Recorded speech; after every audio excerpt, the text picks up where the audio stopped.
Hi everybody. I just got back from Blade Show and I thought I would do a quick update on the show and the knives that I picked up there. The first thing I picked up at the show was this Sheath by Dave Pouzon of Positive Made Leathercraft. This is a sheath for my Dark Timber Comanche, of course. If you're familiar with the sheaths that I like, this is just basically a scaled down version of the OG Grizzly sheath. You know, it has all the features that I like. He makes these specifically for me. This is not his standard sheath.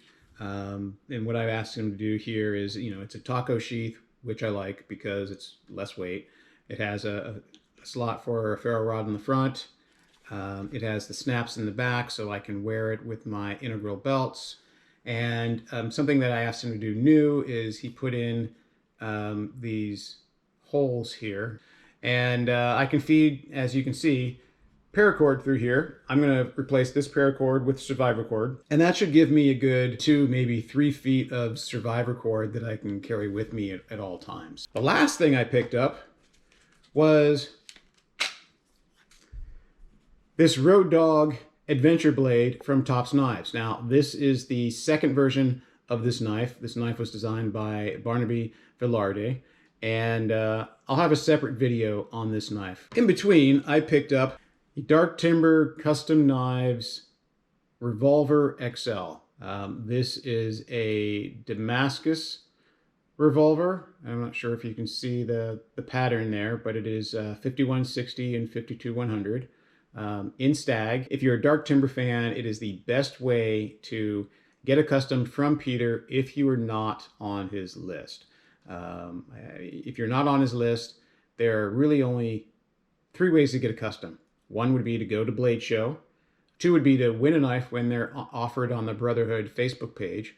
And 3 would be the secondary market. And as everybody knows, the knives on the secondary market command an extremely high price, whereas Peter sells his knives at fairly reasonable prices. Typically, at these shows, you know, when I get a knife, I give them to Dave, and I ask him to make me a sheath.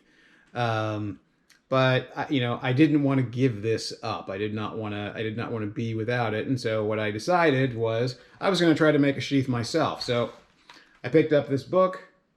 I picked up some introductory leather tools, everything that I would need to create a sheath. Sergio Ortiz helped me pick out the tools. So in the meantime, I'm going to be carrying it in my Randall 25/5 sheath. This is the sheath that I modified with a clip so I can carry on my integral belts. So I can carry this straight away. I've been carrying it all day today. I also picked up this very large Ferro Rod from Coalcracker Bushcraft. If you're not familiar with Coalcracker Bushcraft, they've got a YouTube channel. He's got a very good video on ferrocerium rods and the different properties, different types. This one he says is very soft, so it should throw a lot of good sparks. There's another benefit from being the first in line at Blade Show, and that is you basically get first dibs at all the swag that people give away as they're walking down the line. Spyderco was giving away a bag of swag, and that bag had these two knives. Don't really know much about them. They look like they're for, you know, like kitchen pairing kind of knives. So one is serrated and one is not serrated. They're made from 7CR17 stainless steel. No idea what that is, but I'm sure they'll be handy in the kitchen. So that's it in terms of the gear that I picked up.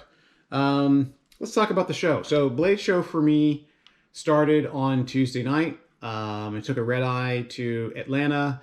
Got there in the early afternoon. You know, went to the hotel, went to dinner, and then found myself going to the Cobb Galleria to actually stand in line.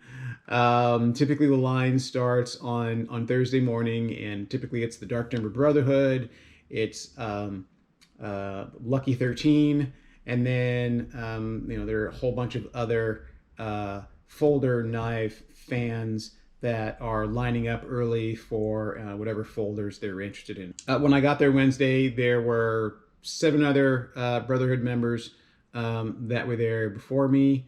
There were 9 of us in total that spent the night there. And then people started trickling in Thursday morning. By Thursday afternoon, geez, there were probably, I'm going to guess, maybe 40 Brotherhood members that were there. Some were there to be in line. Some were there just to hang out with the folks that were already there.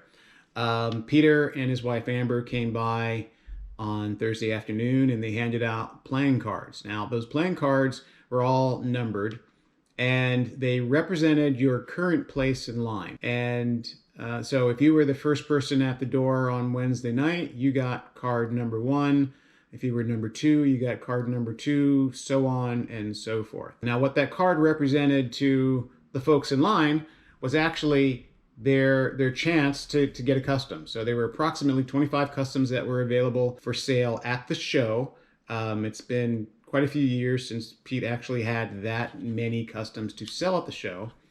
And so if you were card number 1, that meant that when the doors opened at Blade Show and you got to his table, you were the first person to get your selection or choice of 25 different Dark Timber customs. Eric Outer of Outer Limitless, he has a great recap video of what it's like to be first in line at Blade Show and first at the Dark Timber table to pick up a blade. So if you're interested in that, I'll put a link in the description, and you can go check them out. So in a nutshell, that was my Blade Show. If you have any questions about Blade Show, feel free to ask questions in the comments.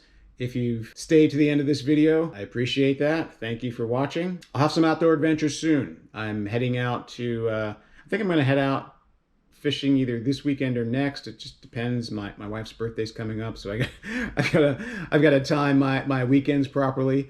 But over 4th of July, I've got another week-long backpacking trip planned. Look forward to that when I return, and that'll drop probably sometime in mid-July.